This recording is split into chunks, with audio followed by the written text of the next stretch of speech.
से आना है। जब आपके ऊपर कर्जा होता है, जब आपकी समस्याएं बढ़ जाती हैं, डॉक्टर इलाज नहीं कर पाता, आपकी बीमारी लाइलाज हो जाती है, आप उस समय अपने पड़ोसी के साथ घंटों घंटों बैठकर आप उसके साथ टाइम वेस्ट कर रहे होते हैं, रो रहे होते हैं। लेकिन यहाँ बाइबल कह रही है, अगर तू आज कर्जे में है, बीमारी में है, तो बलवंत हाथ के नीचे आ जा। हालेलुया। लेकिन कुछ आजकल के बच्चे सोचते हैं कि शायद बलवंत हाथ वही है जिसके पास पैसा है।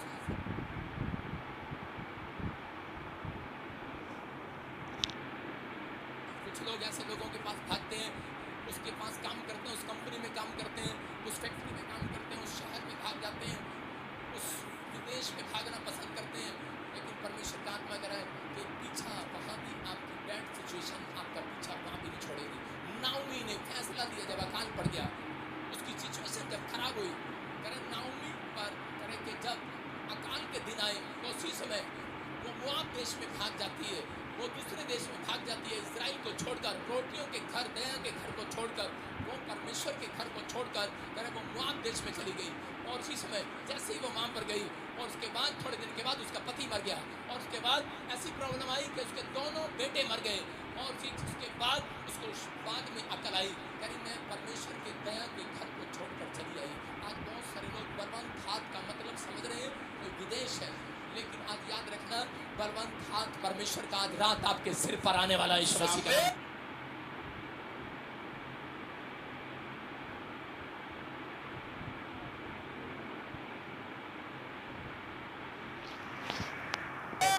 आपके सिर पर आएगा।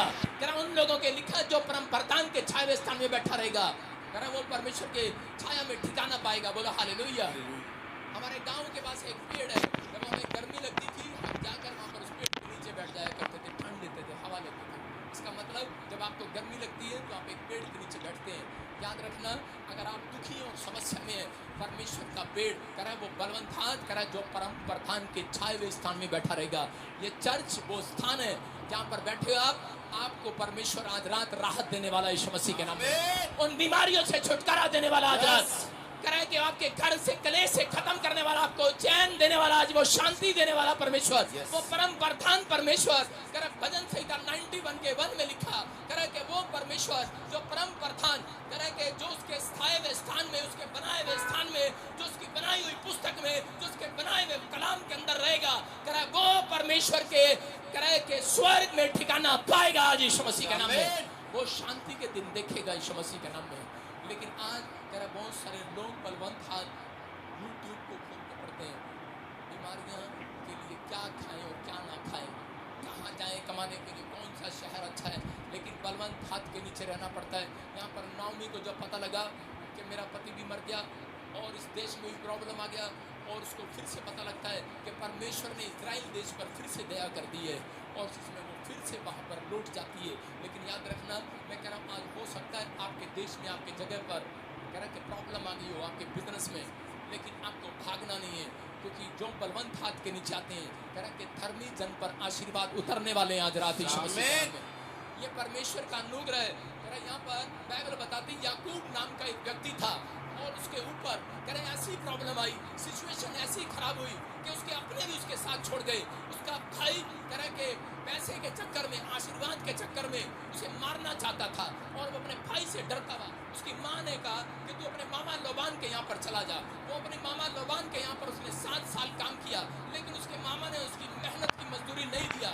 एक दिन वो निराश हो गया, उसके मन में बड़े विचार आए। जब हमारी परिस्थितियां खराब होती हैं तो हमारा मन भी हमें धोखा देने लगता है, हमारे विचार भी हमें धोखा देने लगते हैं कि तू चोरी कर ले, तू भाग जा यहाँ से, सुसाइड कर ले, तेरा कोई तेरी मदद नहीं करने वाला। हो सकता है आपके दिमाग में भी यही बातें आ रही हो, आपके मन में भी ऐसे ख्याल आ रहे हो, आपका मन आपको धोखा दे रहा हो, आपके विचार आपको धोखा दे रहे हो कि तेरा कुछ नहीं होने वाला।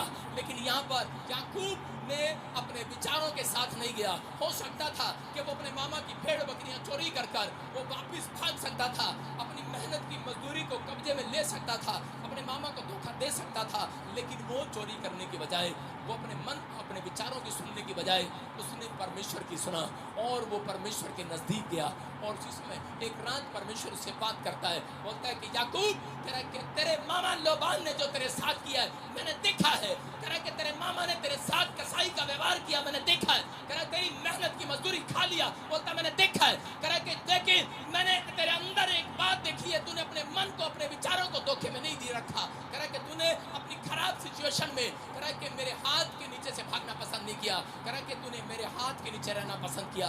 बलवंत हाथ के नीचे रहना जानता था याकूब। याकूब जानता था कि मेरा मामा लोबान मेरी परिस्थितियां चेंज नहीं करेगा, मेरा पैसा मेरी परिस्थितियां चेंज नहीं करेगा, मेरे विचार मेरी सिचुएशन को चेंज नहीं करेंगे, कह रहा मेरे रिश्तेदार मेरी किस्मत को नहीं बदलेंगे, परमेश्वर का बलवंत हाथ मेरे ऊपर आएगा।